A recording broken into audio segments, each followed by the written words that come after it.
Works with Carnego systems. I knew I was going to pronounce that wrongly. Okay then, thank you.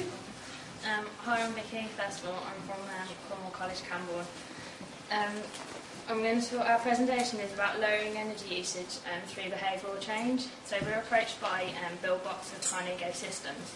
And they're a company that takes data that they collect from buildings.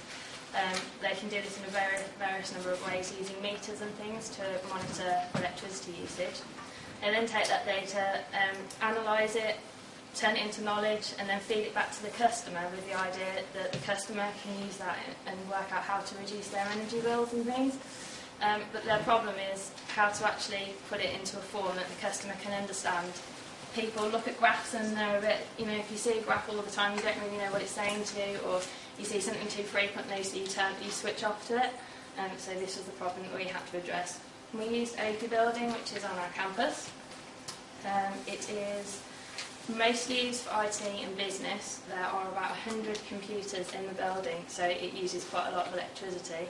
There are also offices, there are lecture theatres and classrooms, and each of the lecture theatres and classrooms has a projector and an interactive whiteboard, and at least one computer as well as lights and all the usual.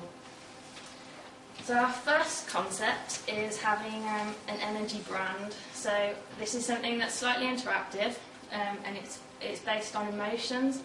We have the idea of having an avatar-like image that appears on screens, like in entrance halls, also in classrooms.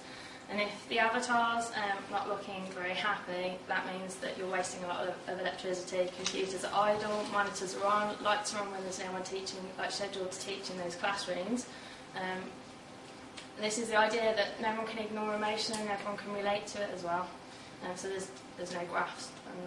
It's extending on a scheme that's already being trialled in the UK at the moment, doing it in primary schools and secondary schools. There's an outlay of £13 million, and any primary or secondary school that wants to apply for a monitor can get one. They also get desktop information, so the students can log on to the college system, look at the desktop, and it tells you how much energy has been used in that classroom over that week, over that month. It's that sort of information.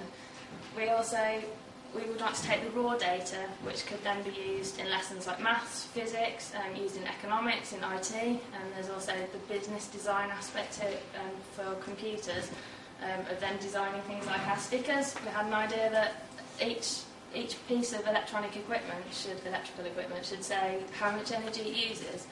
So if it's a monitor and it's 50 watts, if you left that monitor on all day and you weren't using it, that money could buy you a textbook over the course of the year.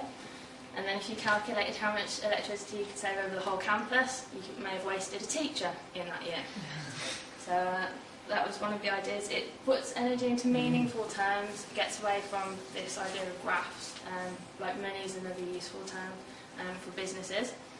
And then incorporating the students, they get to design their own avatar as such. So in primary schools, Dora the Explorer might be quite useful for the young children. But our building was an HE building, so I don't think they're really going to go in for Dora the Explorer. So we came up with like Albert Einstein or somebody like that. But then we're science students, so we would. Our second, these are two basic concepts that we came up with for the avatar. We're not really into IT in a massive way. Well, sorry, Rob, who designed these? Obviously, happy face, sad face, just displaying two simple emotions. Our second concept is an incentive-based scheme. We'd start off with a benchmark for how much electricity each building would use based on normal usage in that building, so from data of the previous year or the previous week for when the system was set up. So it would cap the amount of usage. This is obviously based on competition.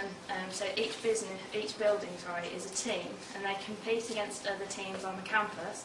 The campuses can compete with each other within Cornwall College, but then you could have a whole national scheme as well. If you really wanted to take it to the extreme. We'd have weekly winners, so like the lottery runs twice a week, everyone's still engaged in that.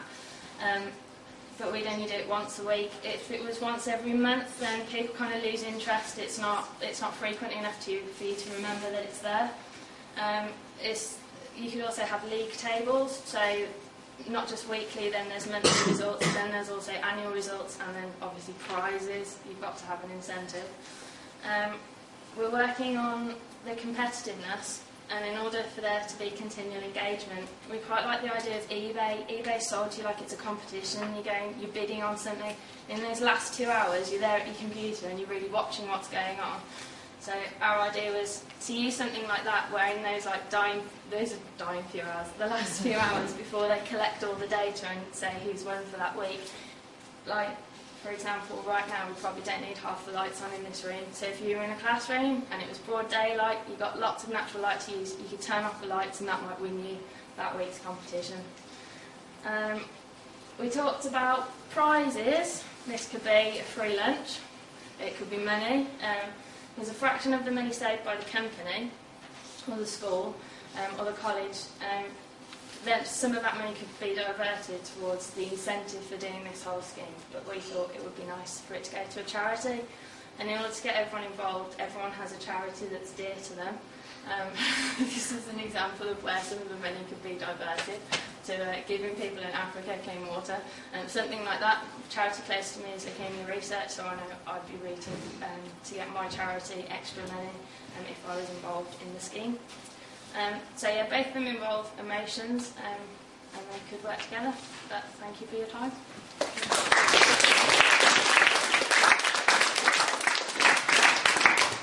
Thank you for that. Again, Tim Jones is going to be the representative, so if you've got any questions... Sorry if I spoke really quickly there. Very good. Very and interesting. I really like those, the idea of the avatars. In terms of the trialling that's gone on, who are the key people that promote the change?